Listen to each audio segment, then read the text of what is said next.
los apellidos, si tiene dos nombres, se tiene que consignar, ¿no? Además de los datos personales, también va la edad, si es varón, si es mujer, ¿no?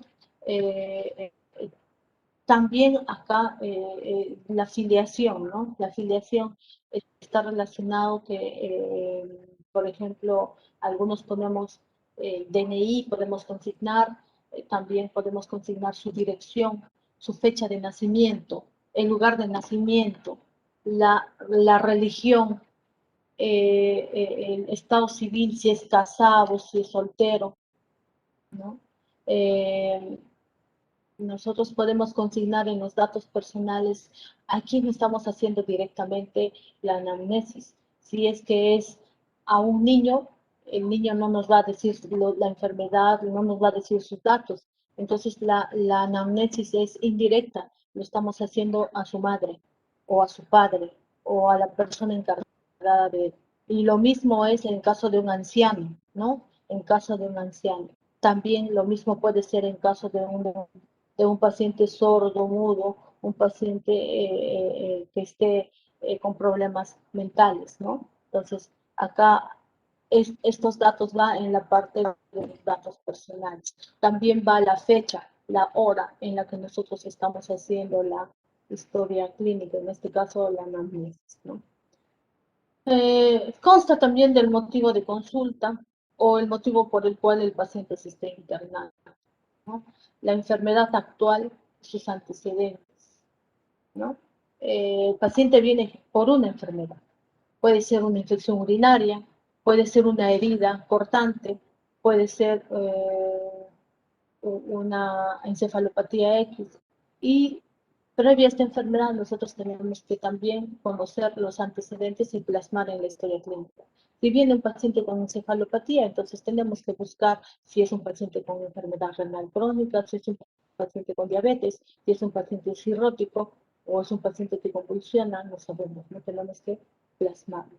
Los antecedentes personales fisiológicos, cómo ha nacido, cómo fue el parto, si fue prematuro o no fue prematuro, si tiene alguna enfermedad patológica, ¿no? Acá como vemos los antecedentes patológicos, si tienen alguna enfermedad previa, ¿no? Diabetes, hipertensión arterial, hipotiroidismo, enfermedades concomitantes con el paciente, ¿no? Eh, los hábitos también, ¿no? Los hábitos nocivos, por ejemplo, pacientes que fuman. Podría venir uno con insuficiencia respiratoria y es un gran fumador, o de repente es un paciente que consume drogas, de repente viene un paciente con gastritis, un paciente que toma café en grandes abundantes y además fuma. Entonces, los hábitos es importante. Un paciente que viene con signos de, o con a simple vista vemos que es obeso, sus hábitos de mala alimentación. Un paciente desnutrido, quizás un paciente que hace, sí, que realiza o tiene problemas de bulimia, etc. ¿No? Los hábitos es importante. Los antecedentes hereditarios y familiares, ¿no? Siempre preguntar, su papá, su mamá tiene alguna enfermedad, si por ahí es diabético, lo más probable es que el hijo en algún momento también haga diabetes, o es hipertenso, también el hijo o la hija podrían hacer hipertensión, no necesariamente que sí, no es, ustedes saben cómo es la herencia, ¿no? Entonces, por pacientes con cáncer, familiares con cáncer, entonces para estar investigando y estar alertas.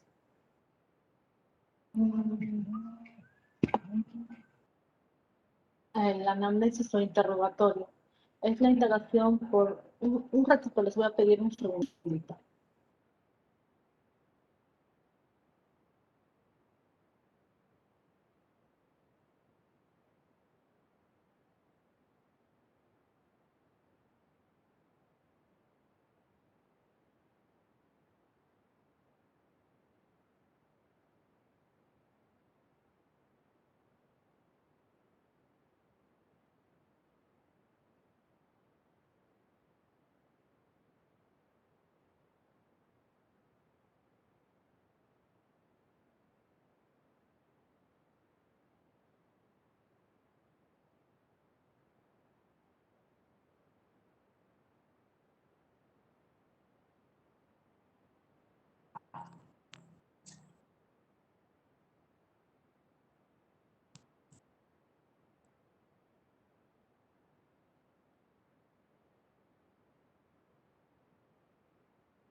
Bien, estamos de vuelta.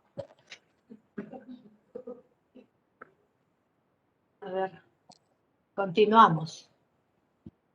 ¿Alguna pregunta hasta acá?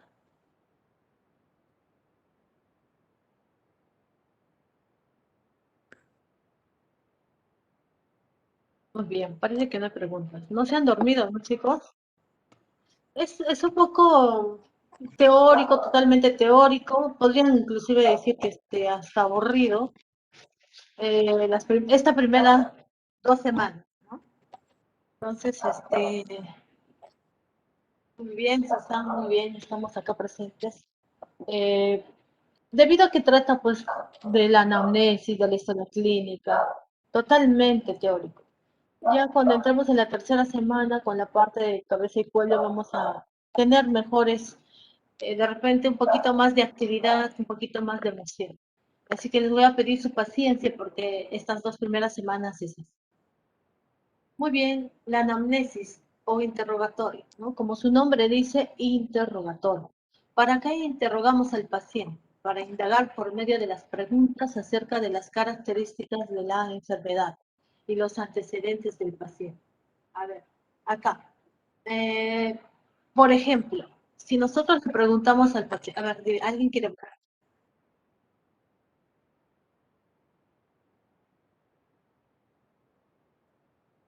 Parece que no.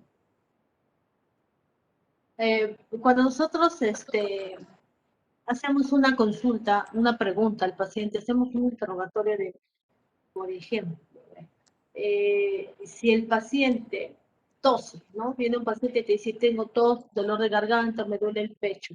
Entonces nosotros tenemos que hacer la pregunta de cómo es ese dolor de pecho, si le duele la garganta o es ardor, si tose con flemas, sin flemas, qué color será esa flema, que su nombre se llama expectoración.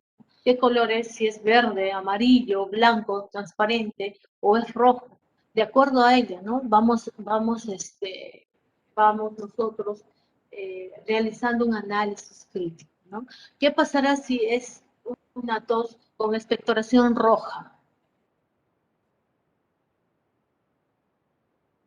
Daniela, ¿qué pasaría si es que el paciente nos dice que tengo tos con flemas de color rojo y color rojo con rasgos de sangre?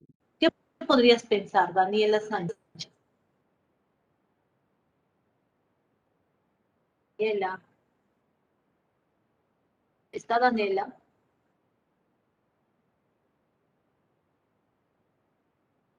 Daniela Sánchez. ¿No está Daniela? A ver, no se comunican ni por el Messenger.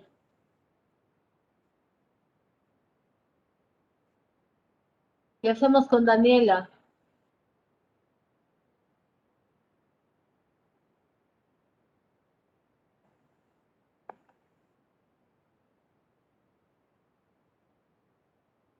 ¿Cómo es eso que se ha bloqueado? No lo entiendo. Si estamos en clases, no están bloqueados, están en clases. Hice una pregunta, Daniela.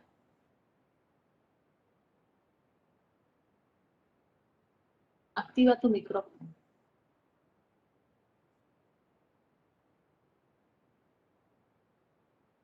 Lo vas esperando, Daniela Sánchez.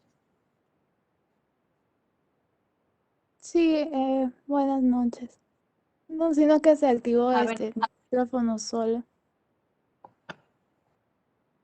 ¿qué nos opinas? A ver, te hemos hecho una pregunta.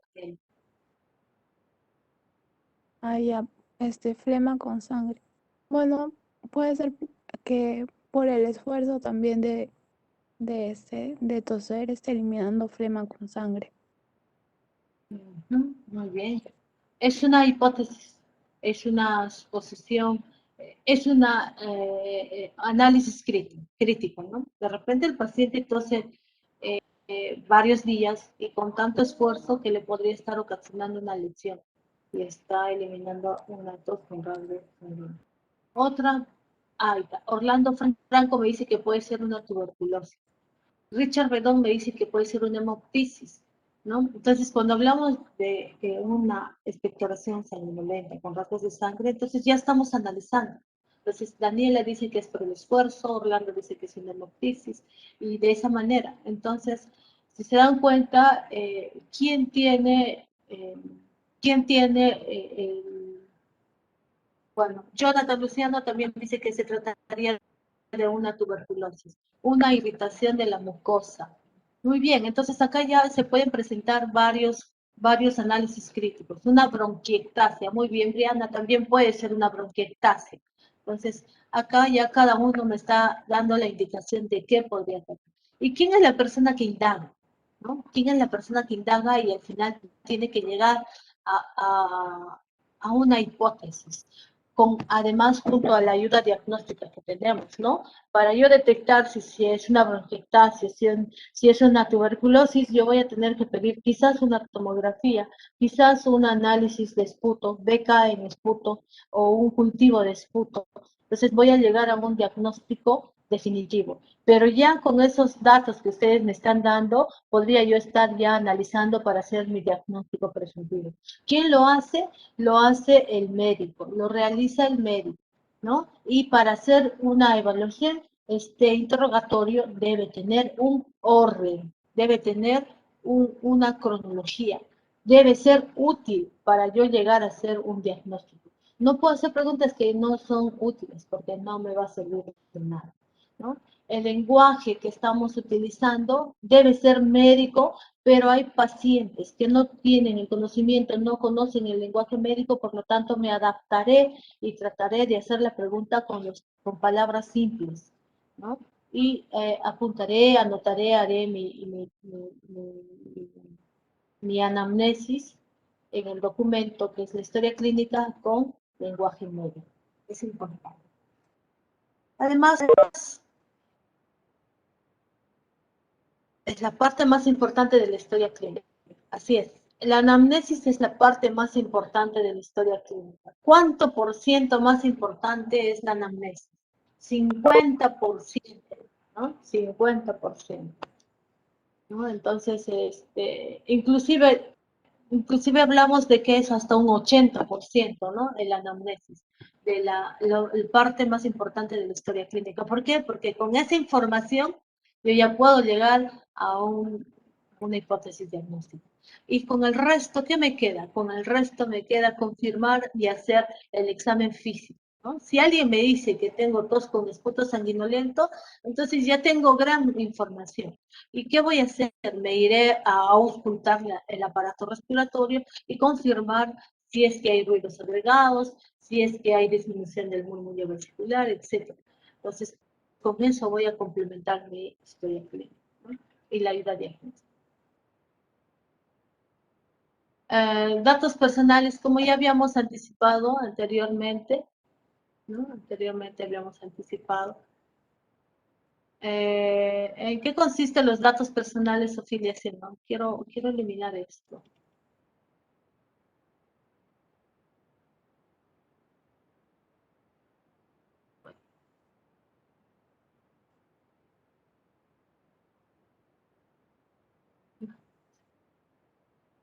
Vamos a ponerlo más arriba. Los datos personales, también llamado filiación, ya lo habíamos dicho anteriormente, ¿no? El nombre. Se consigna el nombre o los nombres, si es que tiene 2, 3 nombres, los apellidos, la edad, el estado civil, la nacionalidad, la ocupación. La nacionalidad, pues, bueno, ¿no? Siempre, a veces obviamos porque estamos dentro de Perú, pero es importante también, es importante la nacionalidad. La ocupación para ver si hay enfermedades ocupacionales, ¿no? O los riesgos al que están expuestos en un accidente, podría ser ocasionado por un accidente de trabajo, ¿no? Una caída, por decir, de las escaleras puede ser producto de un accidente de trabajo, un accidente casual en casa, ¿no? El domicilio es importante, el domicilio. La persona responsable, quien está trayendo al paciente. Esos son los datos personales. El motivo de la consulta o internación del paciente orienta hacia el aparato o sistema afectado y la evolución de su enfermedad, ¿no? El problema que lleva al enfermo a consultar con el médico, ¿no? Y debe ser sucinto y no aportar otros datos que son menores, ¿no? No aportar otros datos que no ayudan. La enfermedad actual. Bueno, acá vemos, pues, ¿no? Una imagen. Doctor, hace una semana que no como, no duermo y no tomo agua. ¿Qué cree que tengo? Hambre, sueño y sed. Bueno, es un resumen nada más, es un resumen. El tiempo de la enfermedad, la forma de inicio. Cuando nosotros hacemos el resumen de la historia del paciente, la enfermedad actual, en la parte de la enfermedad actual, tenemos que preguntar cuál es el tiempo de la enfermedad. Señor, vengo porque tengo un dolor abdominal. ¿Y cuál es el tiempo de la enfermedad? Bueno, podrá decirme alguien que me duele el abdomen desde hace una semana. Otro me dirá que me duele recién hace 24 horas. Otro me va a decir que recién hace 3 horas. De acuerdo al tiempo de la enfermedad, yo podría deducir de qué enfermedades estamos tratando. Si alguien me habla que tengo un dolor abdominal desde hace una semana, ¿qué podríamos estar deduciendo? Daniela, es que Daniela, te tengo acá en pantalla, por eso es que te estoy llamando. A ver, ¿qué podríamos estar deduciendo si hace una semana atrás hay dolor abdominal?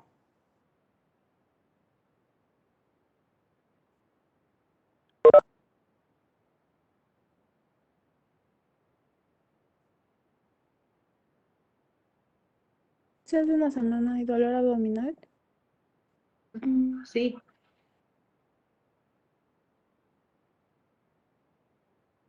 puede haber, bueno, puede haber también una infección, ¿no? Eh, una infección gástrica, gastrointestinal. Una semana. ¿Alguien otro? Una semana. Jean-Pierre Córdoba. Jair Cruz.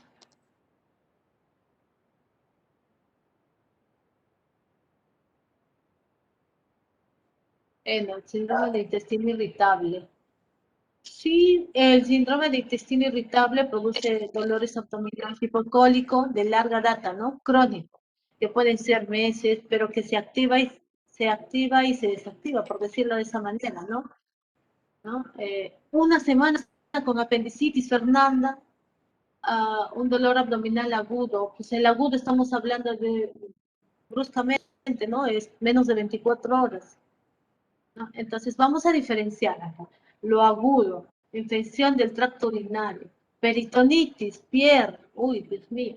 Entonces, miren, hay varios factores, ¿sí? Un desgarro muscular, sí, también.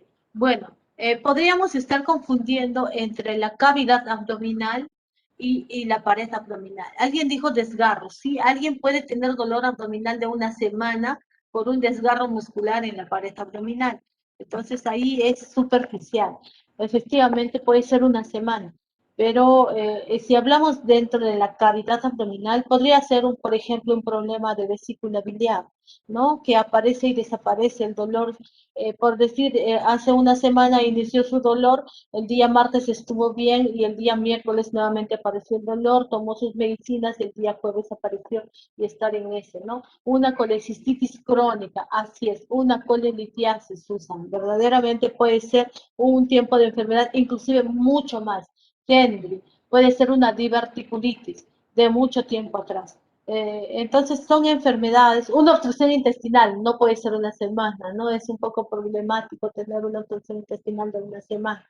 Entonces ya estaría en mal estado ese paciente. Un divertículo de Meckel también, que obstruido, sí, pues podría ser, pero esas últimas enfermedades como la obstrucción intestinal, peritonitis, divertículo de Meckel, Sheila, apendicitis, son enfermedades que duran menos tiempo, 24 horas, o sea, a las 3 horas o a las 6 horas ya se están quejando de dolor abdominal, igual en una pancreatitis. El inicio es más rápido, más brusco, entonces, que a diferencia de una colecistitis, que podría ser una semana, 15 días, ¿no? Una apendicitis, el paciente está sintiendo dolor intenso durante las 24 horas. Pasadas las 24 horas, 48 horas ya podría estar perforándose, ¿no? Entonces ya acá ya hay una complicación, ¿no? Enfermedades ulcerosas, así es, las enfermedades ulcerosas del estómago, podría ser del estómago y duodeno, pueden durar más tiempo, una semana, 15 días, un mes, etcétera. Entonces, ¿cuánta diferencia hay para yo tener un análisis crítico o yo plantear una enfermedad X con relación al tiempo de enfermedad? Una apendicitis en menos de 24 horas, ese paciente se tiene que estar operando. Una colecistitis, ese paciente tiene que estar siendo estabilizado, manejo del dolor en el tiempo de la enfermedad. Pero si su dolor se hace agudo, es un dolor que no remite con el tratamiento en el transcurso de 24 horas, quizás tenga que operarse también. Una diverticulitis, si mientras no se perfora, esa diverticulitis puede ser tratado en mucho tiempo, ¿no? Puede ser tratado, pero si esa diverticulitis se perfora, entonces hace un absceso, hace una peritonitis, se tiene que operar. Entonces, definitivamente el tiempo de conocer el tiempo de la enfermedad es importante. La forma de inicio. La forma de inicio es brusco, una presentación brusca o una presentación insidiosa. Si es brusca, estaremos hablando del momento, como un cólico renal, por ejemplo, ¿no? Entonces, dolor intenso en la zona lumbar y en la zona de los flancos, con irradiación a ciertas zonas del abdomen. Entonces, ese dolor va a presentarse de un momento a otro, que es diferente a un dolor que podría tener de una gastritis, una enfermedad ulcerosa. Alguien me dijo que dura un mes, ¿no? Qué tan importante es conocer la forma del el inicio la forma del inicio para determinar qué enfermedad es. El curso, a ver, el curso. En un, en un paciente que tiene, por ejemplo, a ver, un dolor abdominal tipo ulceroso, por ahí alguien me dijo, con una apendicitis, ¿no? El curso del tipo ulceroso podría ser ondulante o episódico, aparece con las comidas irritativas, con los ajíes, con los aderezos, con las frituras, ¿no? Eh, y en cambio, luego desaparece. Entonces es episódico ondulante, pero el curso en una apendicitis es progresivo, ¿no? Continúa el dolor, continúa y puede exacerbarse y ponerse mucho más intenso hasta que tenga la necesidad de operarse. El curso es importante, ¿no? Ahora, el curso en una fiebre, por ejemplo, de acuerdo al tipo de enfermedad, ¿no? Hay fiebres que van a ser de curso que inicia con una febrícula y luego continúa siendo una fiebre más alta y mucho más alta, ¿no? De repente con 37.5 llega a 38, llega a 38.5, 39. Entonces estamos viendo un curso corto, pero que va evolucionando de manera progresiva. Y hay otros, por ejemplo, que hacen fiebre, hizo fiebre hoy día en la mañana y al día siguiente aparece en la mañana y así de esa manera, ¿no? Ondulante también es un curso episódico, ¿no? Y los síntomas principales, el 4 es el síntoma principal. A ver, vamos a ver cómo se desglosa todo esto. Los antecedentes personales, ¿no? Acá, importantes, fisiológicos, el nacimiento, cómo fue el parto, normal o patológico, cuál fue el peso al nacer, es importante conocer. El crecimiento y la maduración, cómo fue. La lactancia fue materna o fue artificial, quizás con fórmulas. El lenguaje, ¿a qué edad empezó a hablar? Quizás al año, quizás a los 2 años o a los 5 años. ¿A qué edad empezó a caminar? Algunos niños caminan rápido, al año y medio, 2 años ya están caminando, pero hay otros niños que se demoran en caminar, 3 años, 4 años están iniciando la caminata. La dentición, ¿a qué edad aparecen los primeros dientes, ¿no? Y los dientes de leche también, ¿no? La menarca, ¿cuándo fue el inicio de su menstruación? ¿A qué edad? ¿Cuál es el ritmo menstrual? Si es regular o irregular. ¿Cuándo fue la fecha de última regla? El inicio de las relaciones sexuales. ¿A qué edad fue? Si fue muy precoz, si fue tardío, no lo sabemos. El embarazo. cuántos números de embarazos tuvo, los partos, de acuerdo a los embarazos, cuántos partos, vivos, muertos, etcétera. La lactancia, ¿dio lactancia o no dio lactancia? Son los antecedentes personales fisiológicos, ¿no? Y los patológicos, ¿no? Los patológicos, por ejemplo, enfermedades de la infancia, ¿no? Sarampión, ¿no? Algunos niños hacen, pues, sarampión, ¿no?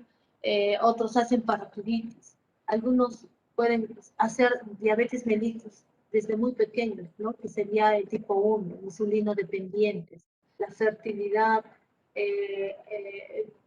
Acá hay un problema, ¿no? La parotiditis te puede conllevar a tener ciertas enfermedades. La rubiola, por ejemplo, en el embarazo, te puede conllevar a tener malformaciones graves del feto durante el embarazo. La meningitis también puede ocasionar secuelas en el paciente, ¿no? Una meningitis en un niño, por ejemplo, puede ocasionarle una secuela y tener un retardo mental, ¿no? En este niño, tener un problema serio del sistema nervioso.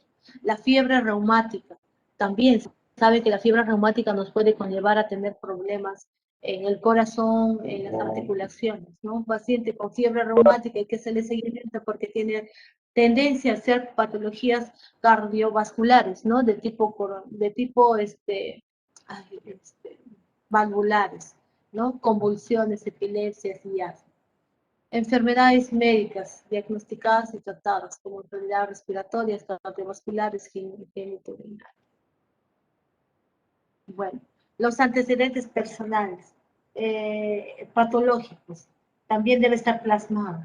Pacientes alérgicos, aquellos pacientes que hacen asma, ¿no? Que hacen rinitis, pacientes que hacen dermatitis, que tienen alergias al pescado, a los mariscos, a ciertas medicinas, ¿no? Son pacientes con los que debemos tener mucho cuidado porque podemos prescribir ciertos medicamentos como son alérgicos que pueden exacerbar sus enfermedades, las alergias, ¿no?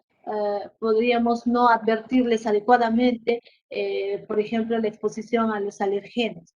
Entonces, siempre es importante conocer los antecedentes alérgicos, antecedentes quirúrgicos y traumáticos. Eh, por ejemplo, me viene un paciente con dolor abdominal y ya ha sido operado de la apendicitis y yo ya no puedo plantear nuevamente un diagnóstico de apendicitis, ¿no? Mientras no sé su antecedente quirúrgico. Entonces, señora, ¿dónde le duele? Me duele acá en la fosa ilíaca derecha. Ah, es una apendicitis. Pero no le he preguntado si le han operado o no de apendicitis, si de repente es un problema ginecológico, no pélvico, o a lo mejor es un problema de una infección urinaria. Entonces es importante averiguar el antecedente quirúrgico. Viene un paciente con dolor en el epigastrio y en el mesogastrio, y entonces quizás le han operado de una cirugía laparoscópica de vesícula biliar, una colelab, y yo estoy planteando que se trata de una colecistitis aguda. Sin embargo, como no le pregunté si le habían operado o no, se trata de una pancreatitis. Entonces hay situaciones que nosotros tenemos que investigar y plasmar en los antecedentes patológicos. En cuanto a los traumáticos también, ¿no? Es importante.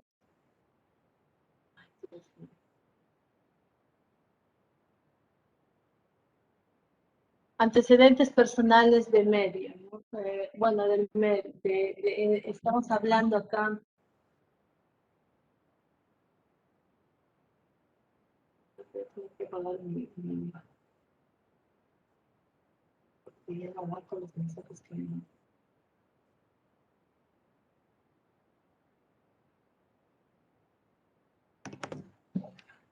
Bien, el lugar de nacimiento, la residencia, es importante conocer porque de acuerdo al lugar donde vive puede haber bocio, que son zonas alejadas del mar, ¿no? En zonas donde viven del agua dulce, donde ellos no consumen la sal yodada, ¿no? Parasitosis, por ejemplo, en zonas donde consumen agua sin clorar, ¿no? La infraestructura sanitaria puede ser pobre, entonces no hay baños, o hay letrinas, pero escasez de agua. Entonces, ahí podríamos nosotros estar planteando una parasitosis, una anemia, ¿no? La casa, la habitación, es importante, ¿no? el contacto con los animales, la exposición a tóxicos, ¿no? En una casa, por ejemplo, por decir, hay una casa con las ventanas cerradas, poco ventiladas y hay un paciente o uno de los habitantes tiene tuberculosis. Entonces debemos conocer, buscar ese antecedente porque ese paciente puede contagiar al resto si es un lugar no ventilado, ¿no? El contacto a los animales nos van a dar cierto tipo de enfermedades, por ejemplo, pacientes que viven en contacto con animales o aves de corral, hay cierto tipo de enfermedades. Exposición a tóxicos, aquellos que viven cerca a las mineras o a algunos relaves, también podrían darnos orientación a cierto tipo de enfermedades. La escolaridad también, ¿no?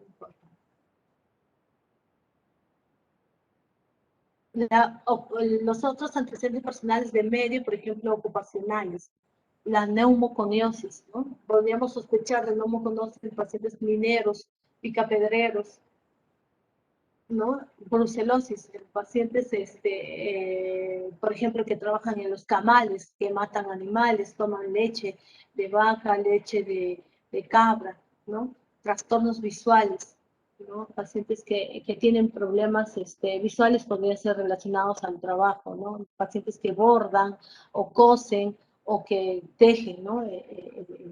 Podrían tener problemas de irritación. El dolor de cuello y dolor de tórax en pacientes que están pegados a la computadora todo el tiempo, son trabajadores, ¿no? De escritorio. Entonces, es importante conocer el núcleo familiar, si son casados o no son casados, los padres, el estado civil, el nacimiento de los hijos, la edad de los hijos, la relación con los familiares que ellos muestran o tienen, ¿no? Las personas en general que hay en esa casa, ¿no? El estado de ánimo habitual de repente viven en una situación de tensión, de estrés, de depresión, o de repente viven en una situación de abandono, etcétera. Nos ayuda para ver alguna enfermedad. Disposición frente a la enfermedad, si están enfermos, si tienen necesidad o si tienen capacidad para, o discernir para ir a ser evaluados y atendidos con un médico, ¿no? El servicio militar también es importante, ¿no? Ver si han tenido servicio militar, si hay alguna relación al respecto. Los hábitos, ¿no? Como vemos acá, hábitos alimenticios, ¿no? Como vemos, un paciente obeso, ¿no? El tipo de comidas que el paciente suele consumir, ¿no? De repente son excesos en carbohidratos, en grasas, o de repente no consume carbohidratos o no consume proteínas, ¿no? Entonces, eso conllevaría a una obesidad o a una desnutrición. La calidad de la alimentación. De repente es un alimento a base de pura harina, sin nada de proteínas. Entonces estaríamos ante un paciente con mal alimentado.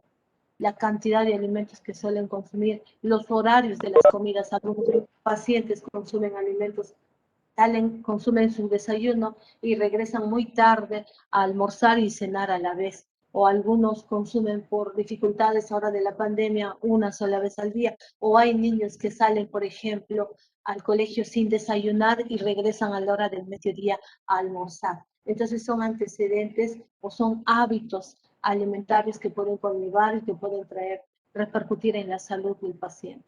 La intolerancia a ciertos alimentos, ¿no? Por ejemplo, los alimentos contados y azucarados o salados que pueden generar una úlcera gástrica, una úlcera péptica, que podemos estar hablando a nivel del estómago y a nivel del duodeno.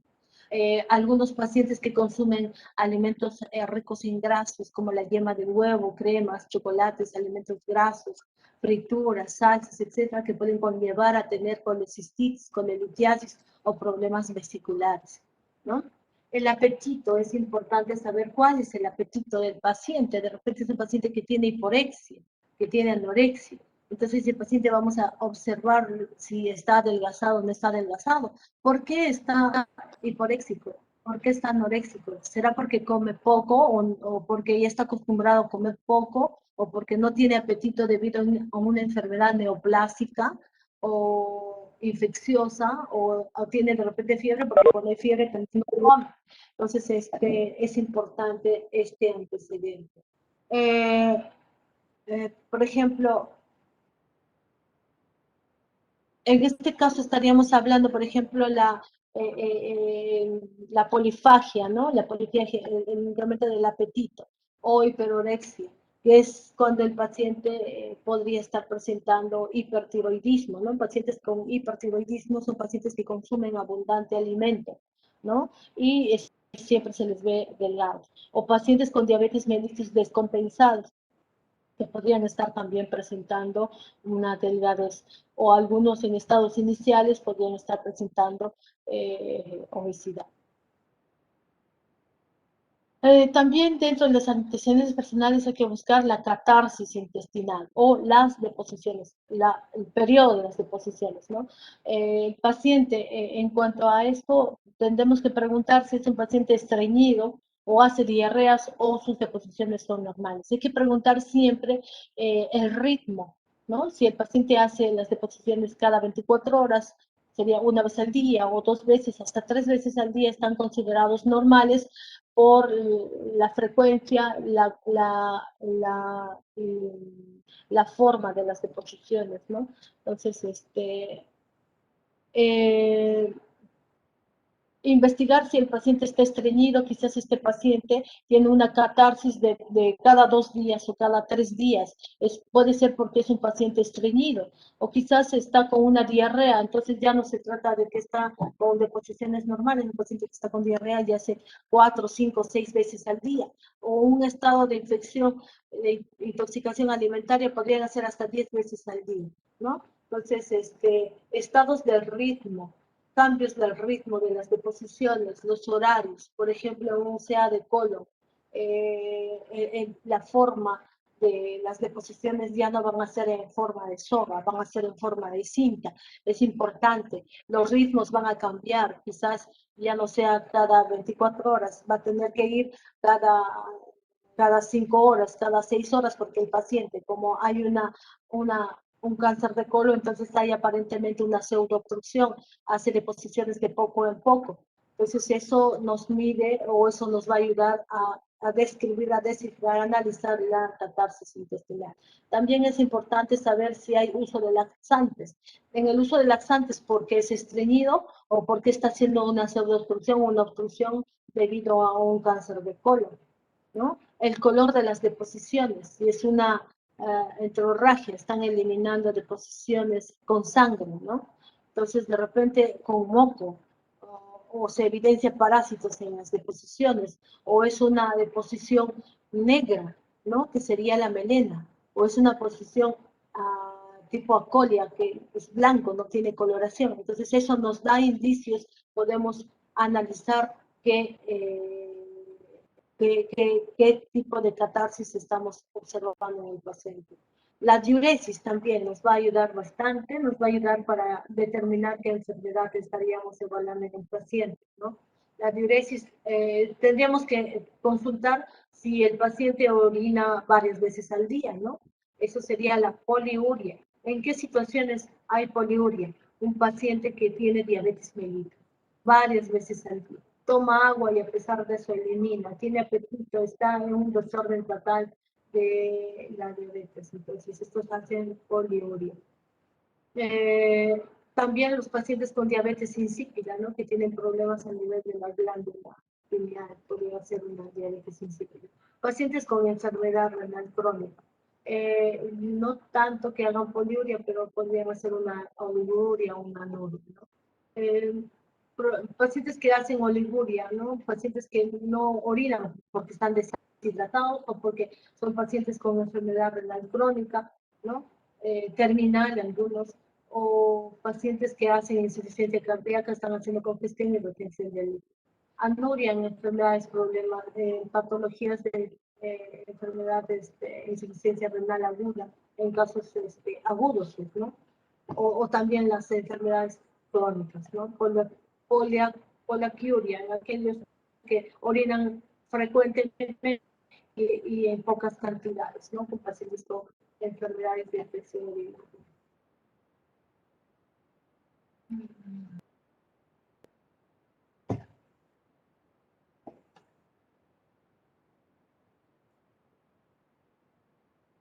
Antecedentes personales es importante saber los hábitos del paciente, ¿no?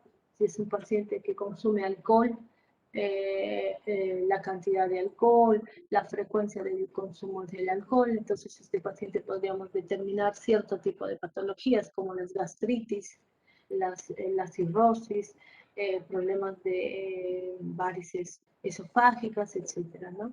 Los tabacos, pacientes que fuman tabaco, fuman los cigarrillos, acá nos orienta pues, para problemas pulmonares, algunos cánceres por el consumo de tabaco, algunas infusiones que consumen, drogas, medicamentos, también los hábitos sexuales, ¿no?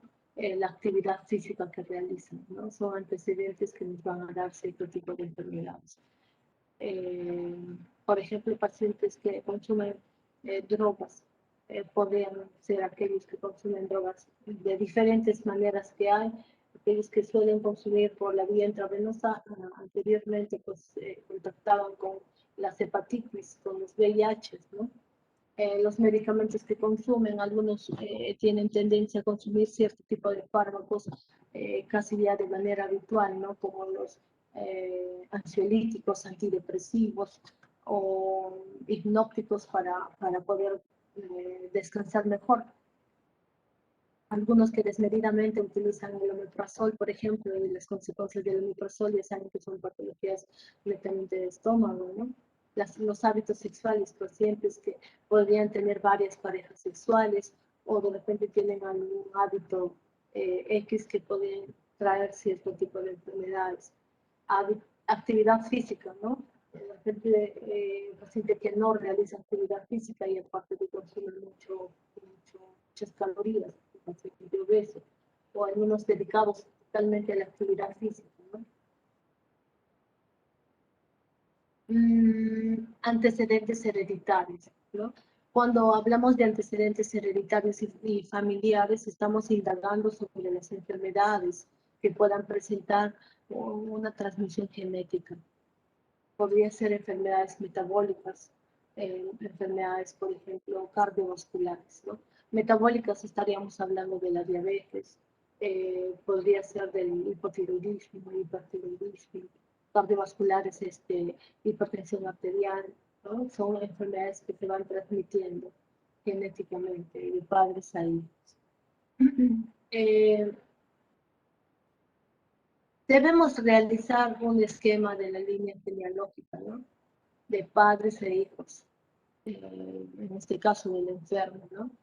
Entonces, para tener una idea de cuáles son los antecedentes hereditarios. Incluye acá no solamente padres e hijos, sino también los hermanos, las hermanas, y claro, también al cónyuge, ¿no? Porque la herencia es entre el padre y el novio, o el esposo y la esposa.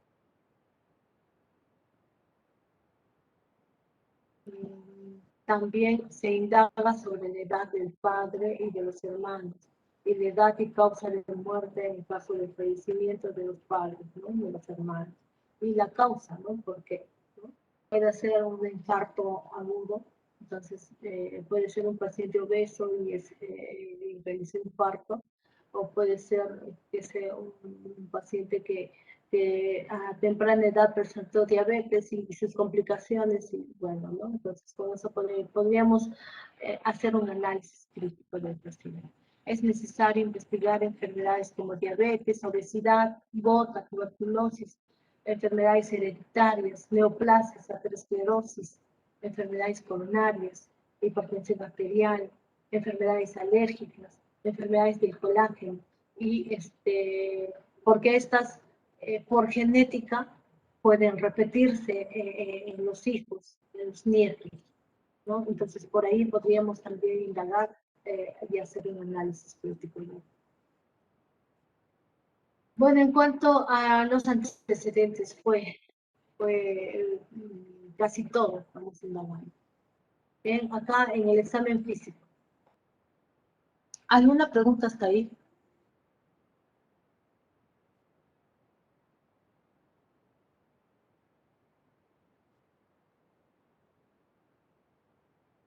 Ninguna, Cristian.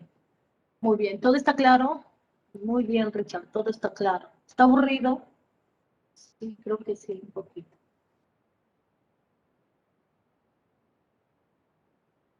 Muy bien, Richard. En el examen físico, como ustedes imaginarán la secuencia del examen físico, ¿cómo vamos a hacer? Bueno, es la exploración, ¿no?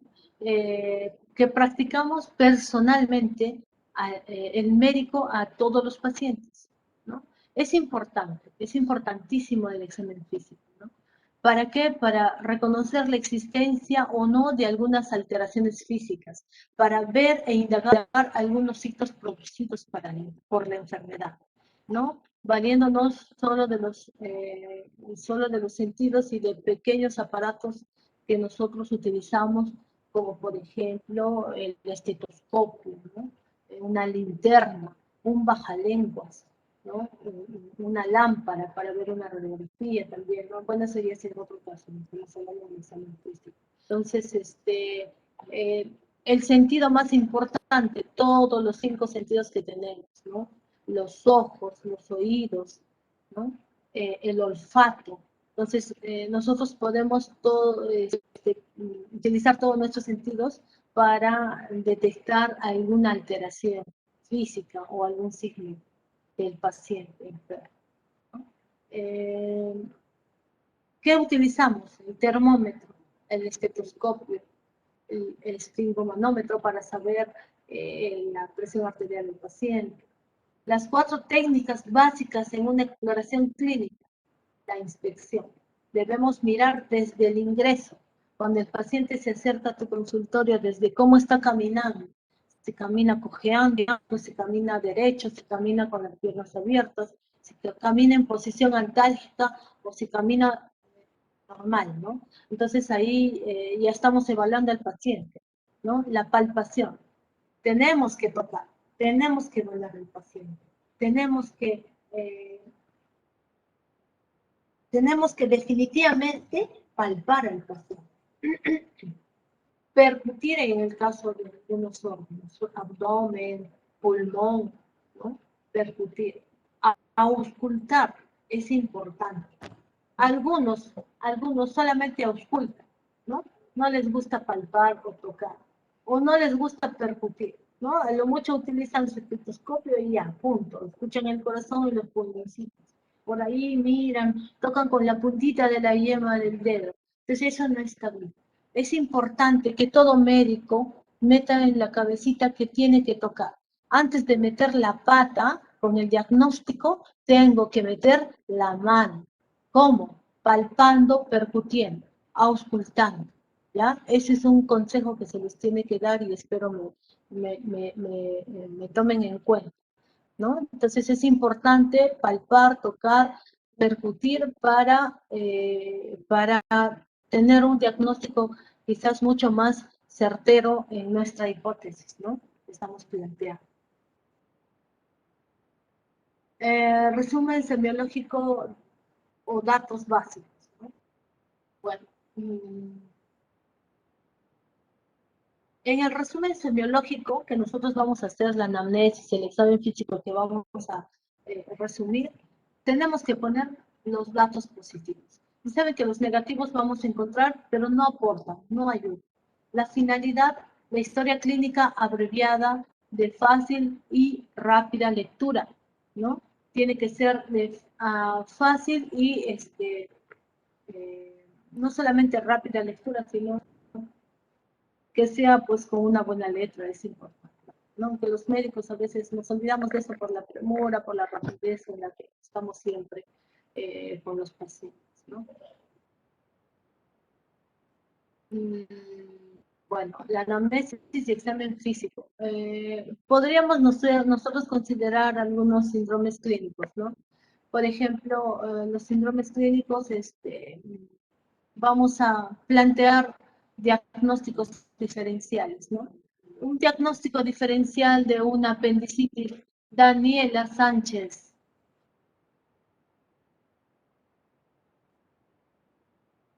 Jean-Pierre Córdoba, un diagnóstico diferencial de una apendicitis aguda.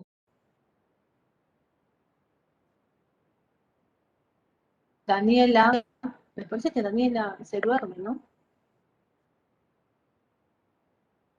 Doctora, podría ser un embarazo ectópico.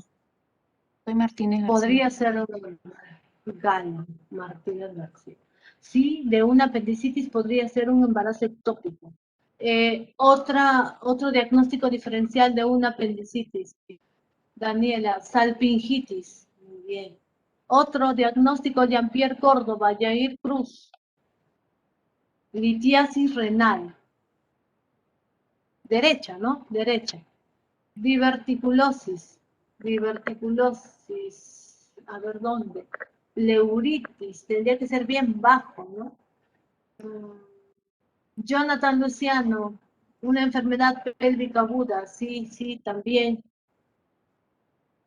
Una rotura de folículo, una úlcera duodenal, pero una úlcera duodenal está bien arriba, el duodeno está en el mesogastrio, y entre el mesogastrio, claro, y una apendicitis está en la fosa ilíaca derecha. Salvo que el apéndice esté arriba, ¿no? En la parte del colon, a la altura donde está el colon. Una prostatitis, bueno, en un varón, una prostatitis. Pero que la prostatitis duele en la fosa ilíaca derecha. ¿Quién me dijo una prostatitis? Bueno, la prostatitis pues el dolor es más abajo, ¿no? Una hernia abdominal, una hernia inguinal o una hernia, bueno, básicamente una hernia inguinal derecha. Entonces, los diagnósticos diferenciales de una apendicitis son múltiples, ¿no? Son múltiples. Diagnósticos presuntivos pueden ser anatómico, funcional o etiológico. Orientan el plan terapéutico y los estudios complementarios. A ver, un diagnóstico presuntivo anatómico. A ver, un diagnóstico presuntivo anatómico. ¿Alguien? Gala Martínez García, un diagnóstico presuntivo anatómico. Jonathan Luciano. Henry Ávila Alvarado. Lady Azaña. A ver, un diagnóstico anatómico presuntivo.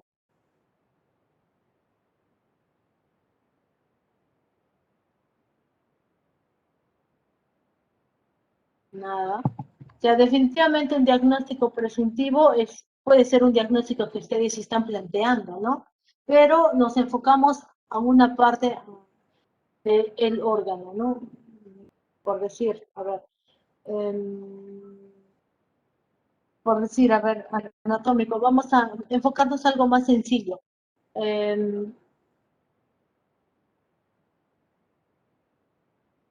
Un esguince de tobillo, ¿no? Puede ser un esguince de tobillo. Estamos enfocando la parte anatómica, ¿no? Podría ser algo más anatómico. Una fractura de rodilla, un desgarro, un bulto en el seno, un bulto en la mama derecha, por decir, ¿no? Un quiste en la mama izquierda.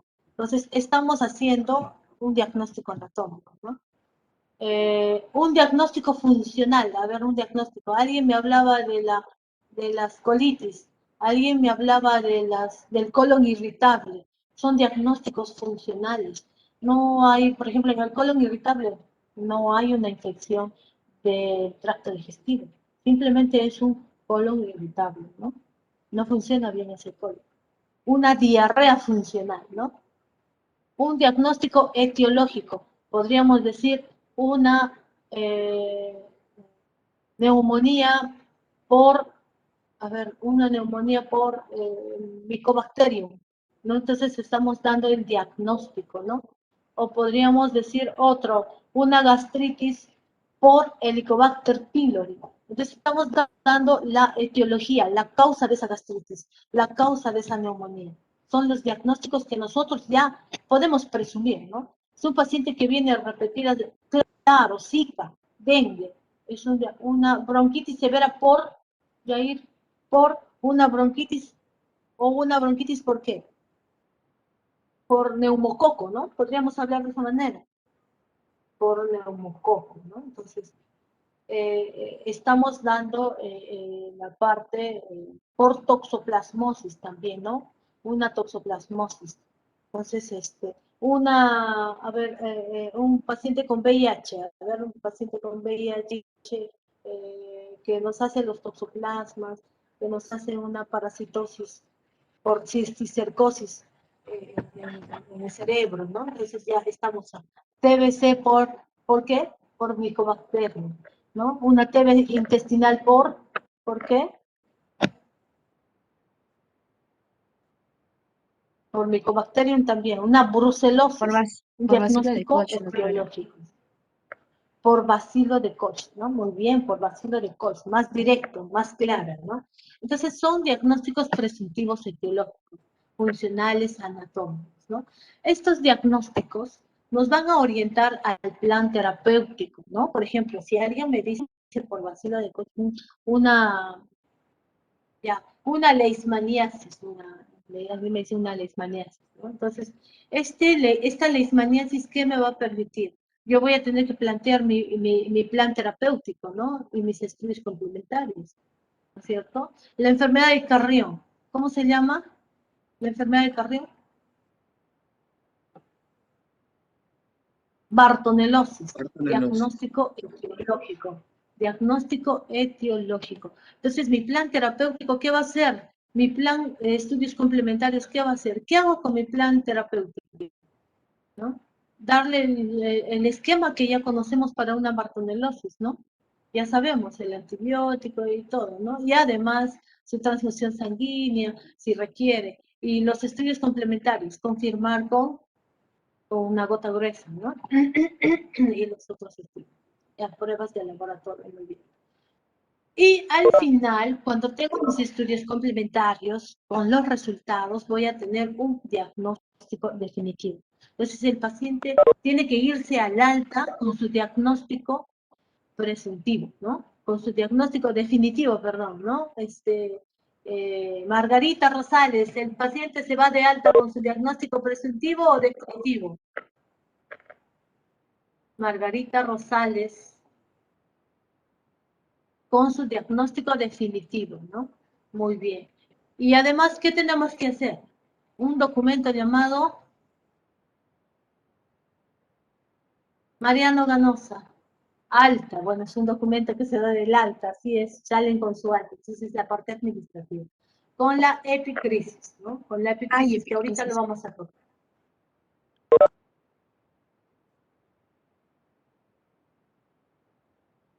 Muy bien, entonces la evolución, mientras el paciente está siendo atendido, te estamos planteando el plan terapéutico, mientras el paciente está recibiendo el tratamiento y está en estudios complementarios, tiene que tener una evolución diaria, ¿no? Una evolución diaria. Esa evolución se llama SOA, ¿no? Es la actualización que se registra en la historia clínica de manera diaria acerca de los cambios que va sufriendo el paciente en el transcurso de su hospitalización. Cambios que hay en los signos vitales, en las funciones biológicas, cambios que se originan en el aparato que está afectado, ¿no? Cambios que van surgiendo de la medicación que vamos aplicando, si va funcionando bien, si va mejorando el paciente, si va empeorando, ¿no? Todo eso se realiza en una evolución diaria, ¿no? Que ustedes cuando son internos van hasta cansarse de hacer las evoluciones diarias, los SOA de todos los pacientes, ¿no? Y los resultados de los exámenes complementarios que se van pidiendo para planificar al día siguiente en la visita médica qué hacemos con el paciente. Entonces, ustedes tienen que ser expertos en el SOA. Cuando se vayan a hacer el internado, lo más importante al llegar de su casa a la hospitalización o de la residencia a hospitalización es agarrar la historia, hablar con el paciente y hacer una actualización diaria llamada SOA. Valorar el subjetivo, preguntar al paciente cómo se encuentra, qué síntomas tiene, mejoró, no mejoró, le duele, no le duele, ha hecho deposiciones, ha orinado, todo lo subjetivo en el paciente. Lo que te diga el paciente, sí, me duele todavía, sí, he tenido fiebre, ¿no? Entonces, eso es lo subjetivo que tienes que poner. Y el otro es el objetivo, o sea, tú tienes que evaluar al paciente y constatar realmente si está con fiebre, le palpo el estómago, sí, tiene dolor, efectivamente, sí, todavía sigo sin poder respirar bien, ausculto al paciente, tiene crépitos, tiene roncantes, tiene sibilantes, efectivamente, estoy verificando el paciente y estoy constatando que efectivamente el paciente está con roncantes, con sibilantes, está haciendo fiebre, eso es la valoración objetiva. Ya vamos en SOP y después de hacer una evaluación de la parte subjetiva y objetiva, vamos a hacer un análisis. Si el paciente está evolucionando bien, si tiene un nuevo diagnóstico, si continúa con el diagnóstico que ingresó y cómo van con los resultados de los análisis. Los resultados complementarios, ¿no? Si tiene una nueva radiografía de tórax donde se ve, no sé, de repente un compromiso alveolar, además de su bronquitis, o de repente además del asma, entonces, o de repente está ya con un examen de hemograma alterado, con desviación izquierda, no sabemos, entonces todo eso se realiza en la evolución diaria, en el análisis. Luego de hacer el análisis, voy a hacer mi plan terapéutico, mi plan. Entonces, ¿cuál será el plan? El plan será continuar con antibiótico, rotar antibiótico, iniciar con inhaladores, con aerocámara, o de repente iniciar ya con inhaladores a través de nebulizaciones. Entonces, el plan se realiza después de hacer una evaluación subjetiva, objetiva y un análisis. Eso se llama evolución diaria a través de la técnica SOM. Bueno, seguimos en evolución diaria, ¿no? Evolución general de la sintomatología, que motivó la internación, datos mesurables, las funciones vitales, biológicas, exámenes complementarios, también se realizan interconsultas, ¿no? De repente yo estoy en el área de cirugía y quiero hacer una interconsulta en medicina interna por un tema de diabetes mal controlada, o a lo mejor estoy en medicina interna y queremos hacer una interconsulta porque el paciente anciano, adulto mayor con dolor abdominal, resulta que está con una hernia inguinal estrangulada o encarcerada, entonces hacemos la interconsulta cirugía que evalúe y opere si amerita la operación. Entonces son las interconsultas, ¿no? O un paciente de pronto hace un infarto en pleno estar hospitalizado, la interconsulta cardiología. Entonces son exámenes complementarios, esto está documentado, también el especialista nos va a dejar sus indicaciones y su plan de tratamiento, ¿no? El informe del tratamiento, también el informe del tratamiento instituido, bueno, está en la parte complementaria, ¿no? Los resultados, las modificaciones que se realizan, la presentación de las reacciones adversas, todo eso incluye en el informe de la evolución diaria. Muy bien, acá estamos hablando, una vez que ya tenemos toda la evolución del paciente en el diario, vamos viendo si el paciente va mejorando, va empeorando, ¿no? O de repente tiene una estancia hospitalaria larga, estacionaria, pero va a llegar un momento donde el paciente será dado de alta. Y si hay una mala evolución, quizás el paciente fallezca. Entonces, todos esos datos se realiza un resumen general para determinar la salida del paciente o de repente determinar el fallecimiento, documento llamado epicrisis, ¿no? Está al final de la historia. Entonces es un documento emitido al momento del alta o fallecimiento del paciente para resumir los aspectos más destacables, ¿no? Más importantes de la historia clínica durante su internación. Eso es la historia o la epicrisis. Bueno, la epicrisis tiene datos del paciente, igualmente se vuelve a repetir todos los datos, los datos más importantes, nombre, edad, sexo, fecha de nacimiento, etcétera, etcétera. Sus antecedentes patológicos relevantes que aunque tenía el paciente, la sintomatología que motivó a su internación, ¿no? Los diagnósticos diferenciales que presentó, los exámenes complementarios que se realizaron y a qué dieron lugar, ¿no? Estos exámenes, ¿no? El tratamiento que se instituyó al paciente, endovenosos, endomusculares, vías orales, tópicos, y los resultados que obtuvimos a través de este tratamiento realizado, si fueron buenos, malos, ¿no? Si tuvieron resultados positivos o negativos, ¿no? La evolución del enfermo, si esta evolución fue una evolución tórpida o una evolución favorable, ¿no? O una evolución desfavorable, como sabemos, ¿no?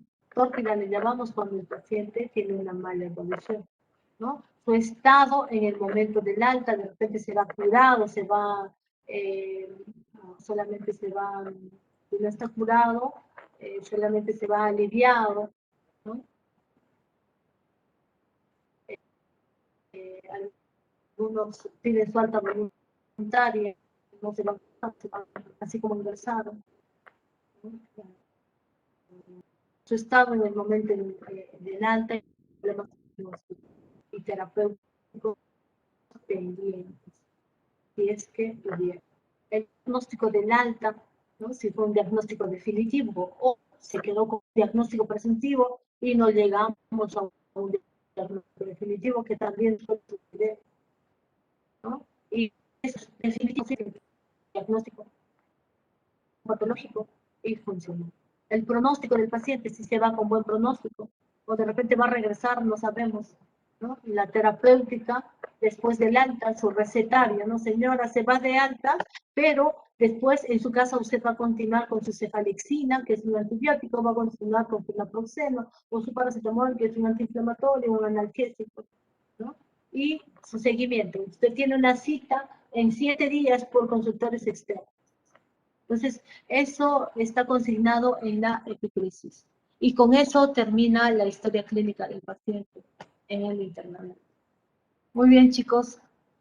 Creo que está ahí. ¿Tenemos algo más? Todo esto es importante desde el punto de vista estadístico, ¿no? Estadístico, de seguimiento del paciente y de investigación. La epicrisis es el documento que informa detalladamente todo el proceso del paciente, desde el ingreso hasta el alta, ¿no? Y lo que se hizo con él. Chicos, ¿alguna pregunta? Gala Martínez, ¿alguna pregunta? Mariano Ganosa, Narváez Enoch, Nelly, Nikita Lara, Disculpe, Nicole doctora, D. sí, con el tema del, no se llegó a elegir al delegado ni tampoco los grupos. Ah, eso lo van a hacer ustedes. ¿O lo quieren hacer conmigo?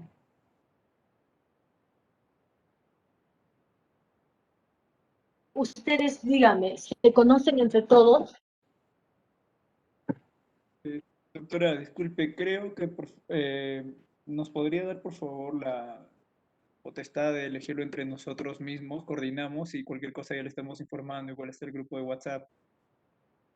Lo único que quiero es que no haya excluidos. Claro, ¿Ya?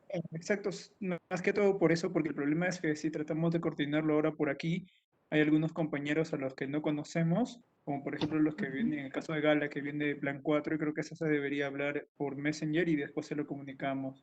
O bueno, el delegado le comunica a usted ya.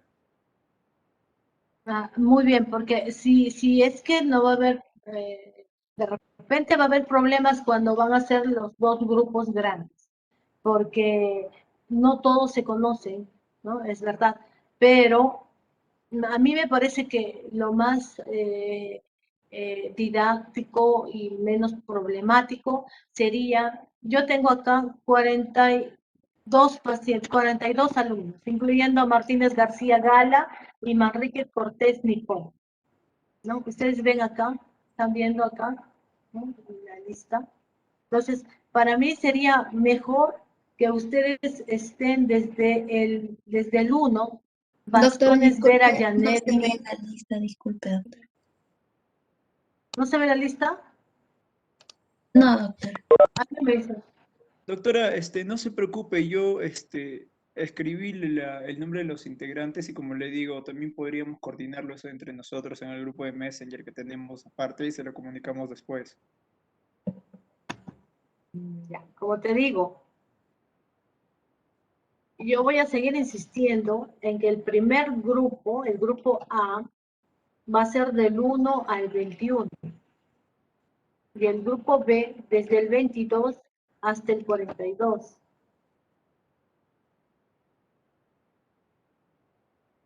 ¿Ya? Para que no haya problemas. Doctora, Sí, doctora. disculpe, también usted dijo que usted no podía los días sábados de que es el grupo de práctica. ¿A qué días se Así pasaría? es, sí. Me gustaría que el grupo que va a hacer los sábados vea para un día, a ver, por ejemplo, un martes o un jueves.